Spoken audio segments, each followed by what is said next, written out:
Sunhill. First on HTV, let's take a walk with Trevor Fishlock.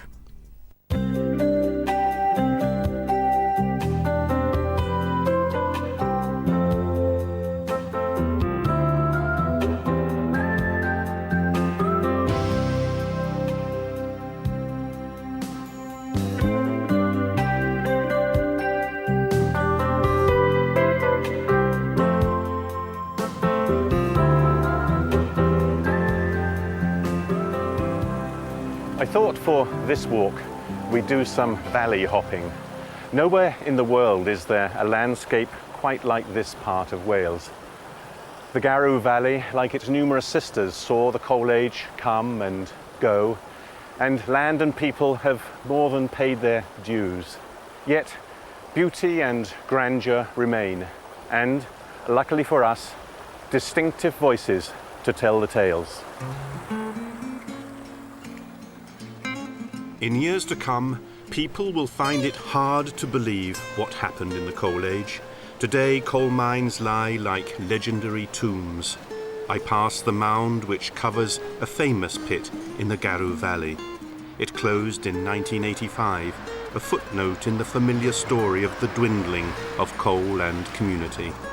And I walk the main street of Pontycymer to listen to men who were the witnesses to a way of life that vanished so suddenly. It's very difficult to tell the average person in this valley the conditions that were there in the 20s and the 30s. Why that quarry didn't blow up, I don't know, because the ventilation was disgusting. The smell when it went down the pit was going against you, and you never used to it.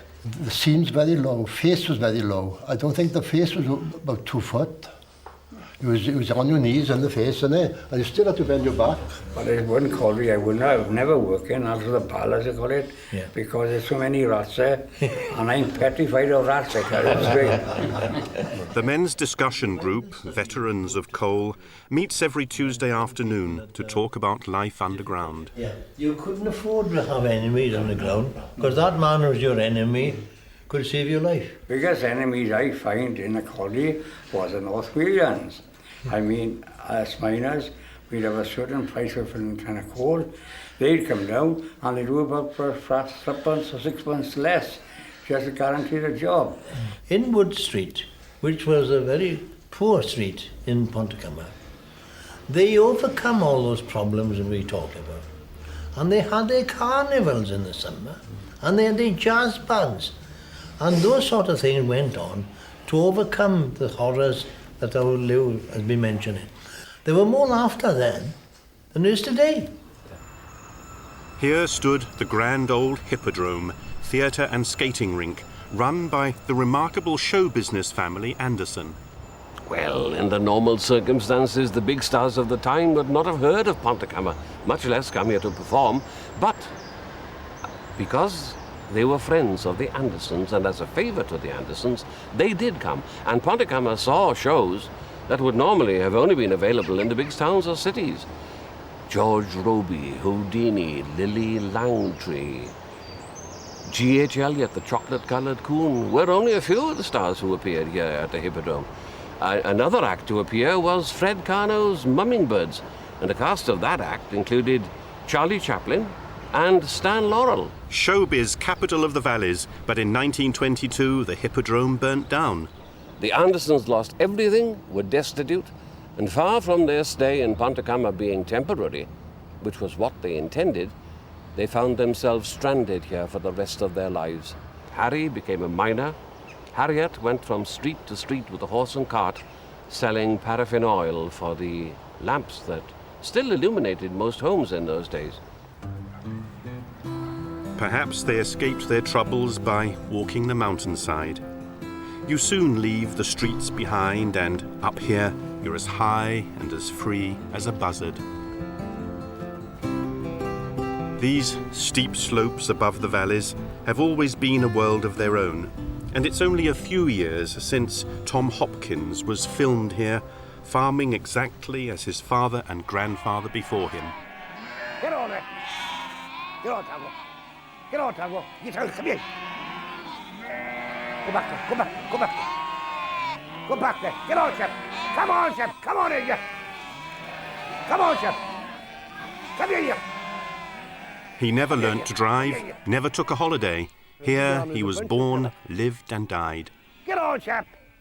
Come over there. Come on, chap. Come here, you. Come here. Before the collieries, only 78 people lived in the entire Garou Valley, and the only sound you heard up here was the huntsman and his hounds, and the shepherd and his sheep.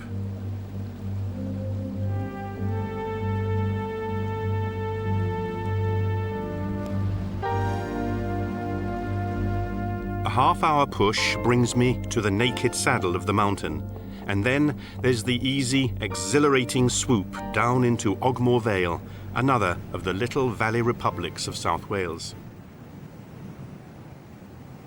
It's a pigeon's view of home. Down in Ogmore, there are still men gripped by the old miner's passion of racing their pigeons, feeling a thrill and pride as the birds come home after navigating hundreds of miles across Europe, their happy owners marvelling at the mystery of natural navigation. I sent about 40 today. 40. Yeah. And here they come. Come on, come on, come on. When you send them away, and they go on a big distance like Lerwick, your heart is jumping, you can feel it, and you're shaking anywhere with enjoyment for the bird have come all that way, and he comes around and he starts flying around the cot, and he won't come in. And then you don't have to do walk away or something like that to get out the way for the bird to come in, for you to catch it. It's a thing that's, how can I say, it's beautiful. To see a bird like that doing all that mileage, coming home, and it have flown all the weight of it, nothing left on it, only bone and feather. And next day then it'll be back to normal. Once you start keeping pigeons, you've got a job to shake it off. In the dainty pigeon, men find freedom, grace and beauty. And beauty of another variety lies at the heart of that other passion of the valleys, the nurturing of chrysanthemums. I'm out there very early in the morning, and I'm out there late at night as well, you know, especially when they come to bloom, because when they come to bloom, it's beautiful. You look in the greenhouse and you see all the lovely flowers, and it's a joy to behold. On show day, they are far more than mere chrysanthemums. They're the centre of attention, groomed and glossed, tweaked and titivated, crimped and primped, like Saturday brides in front of a looking glass. Not a pretty petal out of place. If you're lucky to knock at the door, one year you will go through, because one year you will have the perfection you're looking for. Once you get into it, it's a very hard thing to get out of it, you know. It just grows and grows on you, you know. It just brightens up your life.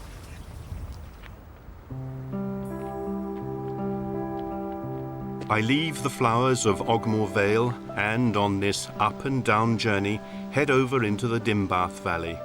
No coal was ever found here, so we see it as much of South Wales was, secret and romantic, before woodcutters felled the forests and builders came to stitch terraces to the hillsides.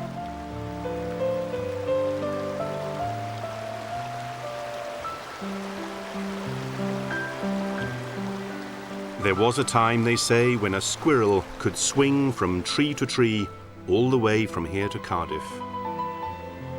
In Glenogwr churchyard, splendid Pyrenean lilies, exotic immigrants far from home, thriving in the upland air.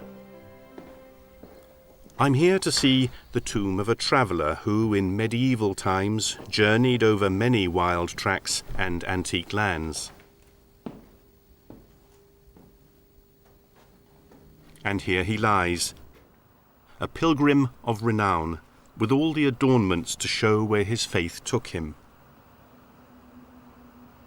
The shell indicates he made the pilgrimage to Compostela in Spain. This says he's been to the Holy Land, and 2 sets of keys for 2 visits to Jerusalem.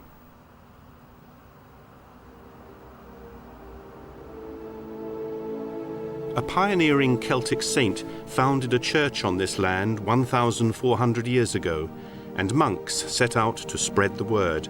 They trekked over these hills, and I follow in their footsteps on the way towards the next valley, with small farms as my landmarks.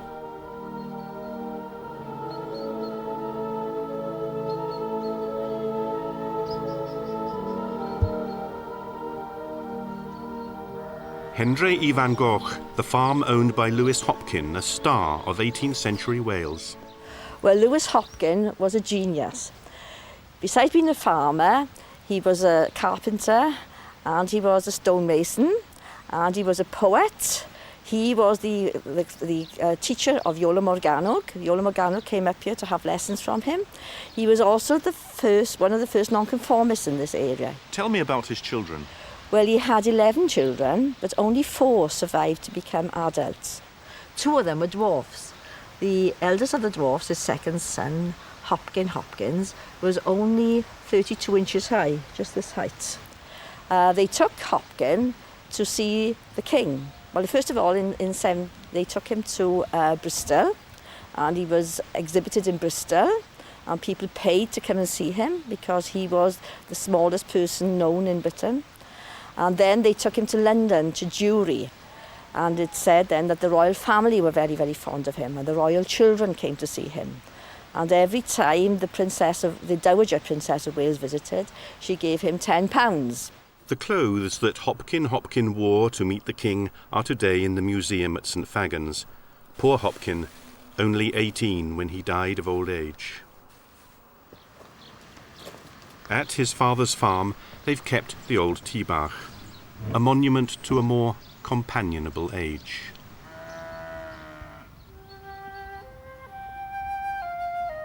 I leave the farm and head along the track to the next valley and to the straggling coal town which formed the background to a famous story that brought Wales to Hollywood and the world.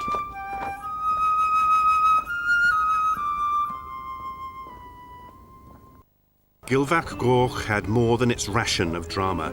Something in its story appealed to the imagination of writers. A century ago, men mined words in this valley as well as coal. In fact, poets were so plentiful that one colliery owner said he'd make more money closing his mine and opening a poetry factory. Richard Llewellyn used Gilfach as the background for his novel How Green Was My Valley, and Hollywood imagination built a Welsh mining village. Richard Llewellyn was helped by the Griffiths family. He would have come here in the early and mid-30s, I would have thought, quite a bit. He had relatives here, an uncle and an aunt who lived in Gilfach, and I believe he also did some work in the pit office. Then later he came down here with my uncle Will Griff, and he visited my grandfather who lived in Kenry Street at the other end of the valley here. And my grandfather was able to tell him stories about how the valley here developed, because he'd come here in the 1870s, and I think he would have been one of the earliest, as it were, settlers who moved in from Merthyr to Gilfach when the pits began to develop in earnest. Richard Llewellyn gave Tavion's grandfather a first edition of How Green Was My Valley to Joseph Griffiths of Gilfach Goch, whom I'm proud to call my friend. Gilfach was the first valley in Wales to be restored. The tips were landscaped and you could see across the valley again, but the Six Bells pub is a ruined monument to a former liveliness. My father and mother kept it when I was about 11 till I was 17. It looked very different in those days. There were 3 rows of cottages, little cottages, miners' cottages, and the old pit wheels were still there. There was good entertainment, local accordion players and piano players in the piano room, and the bar, of course, was men only. There was a big room upstairs where they used for boxing matches. There was always something going on in the pub. Just a bottle's throw from the Six Bells is the Ogmore, kept in its heyday by the formidable Mrs. Jenny Jones, who, as well as pulling the pints, played the church organ and rode to hounds. Well, one night she was awakened by the sound of a prowler, and picking up her pistol, she went fearlessly to the front door and called out into the night, "Give yourself up or I fire!"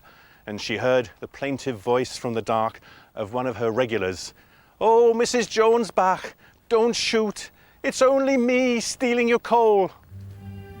In the First World War, Mrs. Jones persuaded the authorities that Gilfach miners would dig more coal if they had more beer. Hearing this wonderful news, men from neighbouring valleys came over the mountain, bringing their own glasses. The valley's history was rough. In the old days, it was notorious for bare-knuckle fighters who, at a remote spot in these mountains, away from the eyes of the police, would punch each other with ruthless savagery while yelling spectators laid their bets. They weren't men like we are. They were really tough, hard, brought up hard, worked hard, and were hard men. So they'd fight till they drop. And a lot was riding on the results. Everything. The hard man of Gilfach Goch would probably fight the hard man of Tonyrefail or from the Rhondda or whatever. And each of these fighters would have their backers. And they'd have their followers who would meet, as I say, because of it being illegal, would meet in as much secrecy as possible. And then they would fight to the finish. As soon as the man would be knocked down, that would sort of virtually end that round. They would then take him back to his corner, and being on the mountain, you had no ring, you had no stool to sit on. You'd sit on the second's knee, and that man that had gone down would have a half a minute to get back up to scratch, which would be a line drawn across the center of the area that they were fighting on. And if he failed to come up to that line, that was the end of the day. And that is the saying, he failed to come up to scratch, or he failed to toe the line. Up and over again, I waltz through the thistles towards Tonyrefail. In this broad panorama of land lie the Ely Valley, the Rhondda, the Taff, and in the blue distance, the hills of Framney.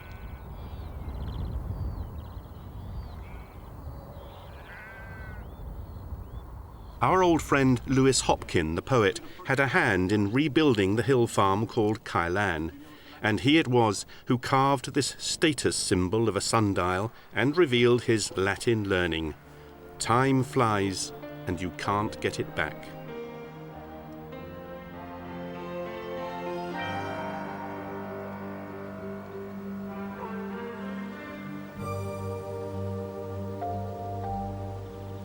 The hillsides around here are riddled with old coal workings. Here, the stone archway into a mine still shows itself above the muddy stream that drowned it.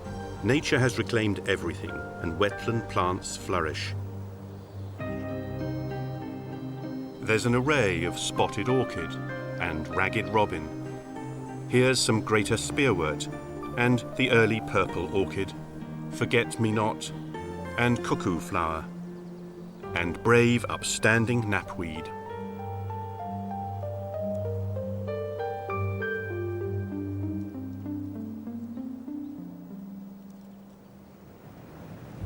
The path takes me around the edge of Tonyrefail, and in the corner of a car park in the town, I find some old graves. They're usually overlooked, but one of them in particular has a fascinating story to tell. This is a murder stone. It's been a custom in Wales when a murderer has not been brought to justice to record that fact on the grave of his victim. In Cadoxton, for example, this stone records the murder of Margaret Williams, and near Swansea, this tells of the murder of Eleanor Williams. Now this stone is in memory of Jane, daughter of Isaac and Selina Lewis, who on Lord's Day, December the 2nd, 1862, probably fell by a cruel hand on Tintilla Farm in the parish of Ystrad-y-Fodog, aged 23 years. And though her blood is hitherto unavenged, attention is directed to the day when light will have shone on the mysterious occurrence and guilt be accorded its just reward. The murder of poor Jane Lewis, a farm servant killed as she walked through the woods one evening, shocked all of Wales and is still remembered. There's a link to the farm near Tonyrefail owned by the Rees family. Like many of the people farming these hillsides, they are part of the social continuity, their names inked into great family Bibles which reach back into the centuries. Well, I am the 4th generation to be farming here. So your family really have been farming on this land in the Rhondda for so long that they were here before coal? And they've seen it right through the coal age and all that history, and now coal has gone. That's right. Yes, and we are still here. Yes. Rooted in the land. Yes. Amidst all the turmoil of coal, cheek by jowl with the most intensively mined district of the world, these families maintained their own way of life, almost as if they were a world apart. Here we are, Granny Tintilla, born February the 2nd, 1831. That's right. Tintilla? Yes. Yes, indeed. That was the farm where Jane Lewis was murdered. Granny Tintilla knew the terrible story, and down the years she told her children and grandchildren how Jane Lewis had died. She apparently had gone to chapel one night, and she didn't return at her normal, usual time, and they couldn't understand why and where, so they sent some scouts out to try and find her, to look for her, to their surprise that they'd found her, that she'd been murdered. She had 2 admirers, I would think, Yeah. and this might have been a murder of jealousy, but it was never proved. No. How was she murdered? With a razor taken off the top of our clock there. It's said that many years later, far away in Australia, an old man confessed to the crime.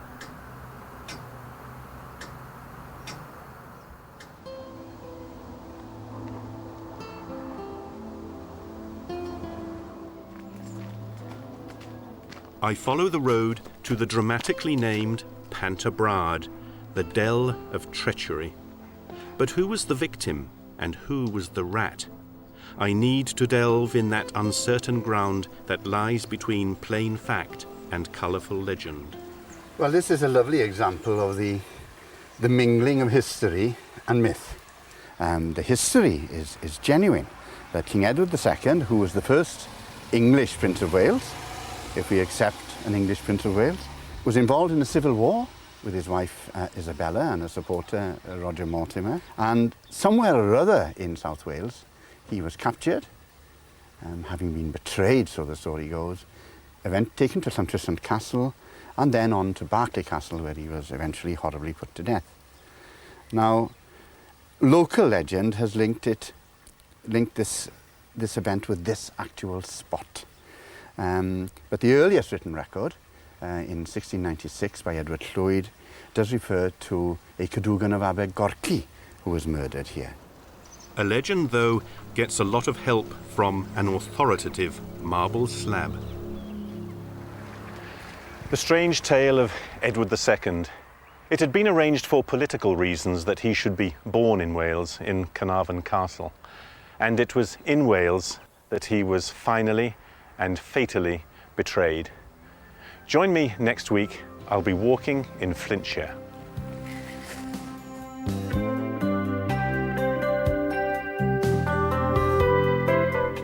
Well, it's payback time for Rickman next on HTV when Beach calls in a favour at Sunhill. Stay with us for the bill.